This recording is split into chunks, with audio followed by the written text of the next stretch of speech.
புதிய ஏற்பாட்டில் பக்தி உள்ள ஆராதனை வேணும், புத்தி உள்ள ஆராதனை வேணும். நான் இந்த காரியங்கள் எல்லாம் தியானித்தேன் பாருங்க. தியானித்தேன். இந்த வாரத்தில் என்ன ரொம்ப உள்ளத்தில் உற்சாகப்படுத்தின எனக்கு ஒரு காரியம் என்னன்னா, முடிந்தது என்கிற ஒரு வார்த்தையாக்கு. இயேசு எனக்கு என்னென்ன செய்து முடித்தார் என்கிறத எனக்கு உள்ளத்தில் தியானிச்சுக்கிட்டே இருக்கிறேன். தியானிச்சாச்சுன்னா எனக்குள்ள ஒரு அனல் மூண்டது போல இருக்கிற அக்கினி எனக்குள்ள போடப்பட்டது போல இருக்கு. என்னத்தை எனக்காக முடிந்ததுன்னு சொன்னார் சிலுவையில். என்ன தெரியுமா செய்து முடித்தார்? நியாய பிரமாணத்தின் முடிவாக இருக்கிறார்.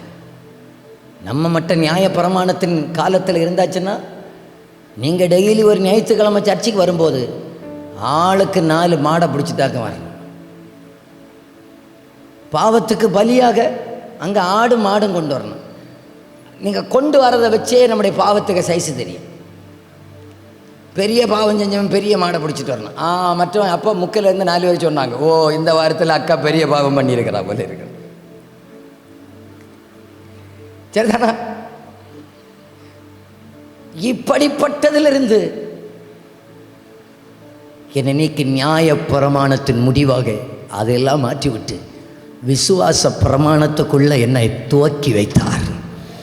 முடித்து வைத்து இன்னும் ஒன்றை துவக்கி வைத்த நல்ல அப்பன். அல்லேலூயா, அல்லேலூயா. ஏன் நாங்கள் பாக்கியவான் தெரியுமா? ஏன் தெரியுமா நம்ம ஆண்டவர் ஆராதிக்க? ஆண்டவர் ஏதாவது வாய் வழியாக குத்திட்டு வான்னா சொன்னார்? குறுக்கில் குத்தி வண்டியில் தொங்க போட்டுட்டு வான்னா சொன்னார் சர்ச்சுக்கு? குழந்தைகளை வரைக்கும், என் பிள்ளைகளை வரைக்கும், நம்ம பிள்ளைகளை வரைக்கும் தூக்கி போட்டு பார்த்தா வேதனையாக இருக்குங்க. பார்க்கும்போதெல்லாம் ஆண்டவர்கள், நாங்கள் பாக்கியவான்கள், கர்த்தரை சொந்த இரட்சகராக கொண்ட நாங்கள் ஏன் தெரியுமா பாக்கியவான்கள்? என் அப்பன் இது ஒன்று என்கிட்ட கேட்கல, நல்ல ட்ரெஸ் பண்ணு, நல்லா செருப்பு போடு, நல்லா சாப்பிடு, நல்லா சுத்தமாயிரு, ஆனால் உள்ளத்தில் மட்டும் என்ன விட்டுறாத, இருதயத்தில் மட்டும் என்ன விட்டுறாத. அதுதான் ஒரு புத்தி உள்ள ஆராதனை. எப்போதும் எப்போதும் எந்த நேரத்திலையும் அப்பா என்கிற உணர்வு, என்னை மீட்டவரே, என்னை அழைத்தவரே, என்னை கண்டவரே, என்னை பெயர் சொல்லி அழைத்தவரே என்கிற அந்த ஆராதனை இருக்கு. பார்த்தீங்களா? இனி அடுத்து ஆண்டவர் என்ன தெரியுமா முடிச்சு வச்சார்? அந்த அந்த அந்த பரிசுத்த ஸ்தலம். பழைய ஏற்பாட்டில் பார்த்தீங்கன்னா தேவாலயத்தில் வெளியே அந்த பிரகாரம், உள்ளே ஏறி போனால் பரிசுத்த ஸ்தலம், அதுக்கு மேலே மகா பரிசுத்த ஸ்தலம். நம்ம வச்சுக்கோமா, அங்கே பிரகாரம், இது பரிசுத்த ஸ்தலம். இங்கே அங்கே 7 குத்து விளக்கெல்லாம் இருக்கும். அப்புறம் அங்கே ஒரு டேபிளில் அப்பாலாம் இருக்கும். இதெல்லாம் பிரகாரம். அந்த பிரகாரத்தையும் மகா பரிசுத்த அது பரிசுத்த ஸ்தலம். பரிசுத்த ஸ்தலத்தையும் மகா பரிசுத்த ஸ்தலத்துக்கும் இடையில ஒரு பெரிய ஒரு ஸ்க்ரீன். அந்த அந்த அந்த துணியை மட்டும் 2 கயிறுகளால் 4 குதிரையை 2 சைடும் கட்டி இழுத்தா கூட கிளியாதான். அவ்வளவு பயங்கரமான ஸ்ட்ராங்கான ஒன்றாக தேவாலயத்துடைய திரைச்சீலை 2ஆக கிழிந்ததுன்னு இயேசு சிலுவையில் மனுஷனால கிழிக்கவும் முடியாதுன்னு அவ்வளோ ஸ்ட்ராங்கானதாக்கம். பழைய ஒரு பாட்டு, தேவாலய திரை 2ஆய் கிழிந்ததன்றோ. இந்த திரை பயங்கர ஸ்ட்ராங். இயேசு அங்கே சிலுவையில் மறிக்கிறாரு. இங்கே இந்த திரைச்சீலை மேல் தொடங்கி கீழ் வரைக்கும் 2ஆக கிழிச்சு விட்டு, கீழே இருந்து மேலோடி கிழிஞ்சிட்டுன்னு சொன்னால் சொல்லுவாங்க, அங்கேருந்து எவனும் அந்த நேரத்தில் கிழிச்சு விட்டுட்டாங்க. மேல் தொடங்கி கீழ் வரைக்கும் 2ஆக கிழிஞ்சது. இதுக்கு 2க்கும் உள்ள பிரிவினையை ஆண்டவர் முடித்து வைத்தார். 2க்குள்ள பிரிவினையை முடித்து வைத்து விட்டு, இப்போ நல்லா கவனிங்க, நம்ம ஷெக்கேனா மினிஸ்ட்ரிஸ். செக்கேனான்னு சொன்னால் என்ன தெரியுமா அர்த்தம்? இந்த மகா பரிசுத்த ஸ்தலத்தில் உடன்படிக்கை பெட்டி இருக்கும். அந்த மகா பரிசுத்த ஸ்தலத்தில் பெட்டிக்கு மேலே கேருபீன்கள் இருப்பாங்க. அந்த பெட்டிக்கு மேலே தங்கி இருக்கிற தேவ மகிமைக்கு பேர் தான் ஷெக்கேனா என்கிற மகிமை. இன்றைக்கு அந்த பெட்டிக்கு மேலே தங்கி இருக்கிற அந்த ஷெக்கேனா மகிமையை நம்ம பாடுகிற நேரத்தில் ஆண்டவர் ஆராதிக்கிற நேரத்தில் அனுப்புகிறார், துதிக்கிற நேரத்தில் அனுப்புகிறார், அவரை உயர்த்துகிறதான நேரத்தில் அந்த மகா பரிசுத்த ஸ்தலத்தின் மகிமையை நம்ம ஆராதிக்கிற எந்த இடத்துல அனுப்புகிறவராக இருக்கிறார்.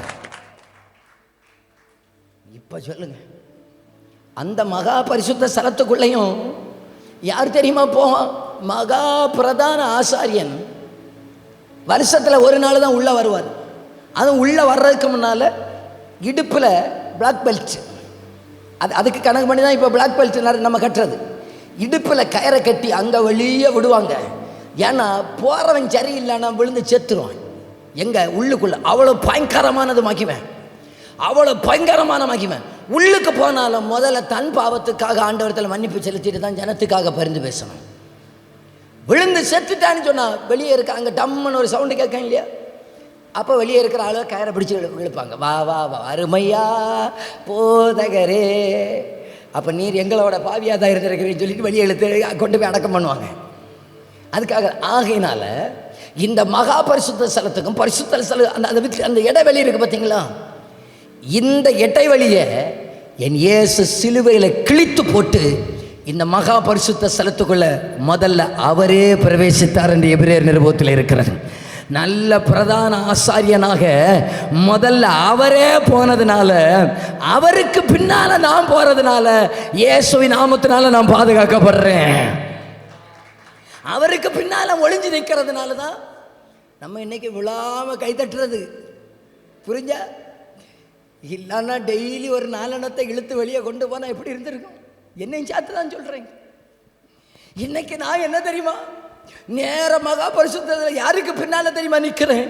எங்களுக்கு நாங்கள் மறையணும், எங்களுக்கு முன்னால் இயேசு. ஏன்னா எங்களுக்கு முன்னால் இயேசு, ஏன்னா அவர் எனக்கு முன்னால் போயிருக்கிறார். எங்களுக்கு முன்னால் பரிசுத்த ஸ்தலத்தில் போயிருக்கிறதுனால இயேசுவின் நாமத்தில் நாங்கள் ஆராதிக்கிறோம், இயேசுவின் நாமத்தில் நாங்கள் ஜெபிக்கிறோம், இயேசுவின் நாமத்தில் துதிக்கிறோம்.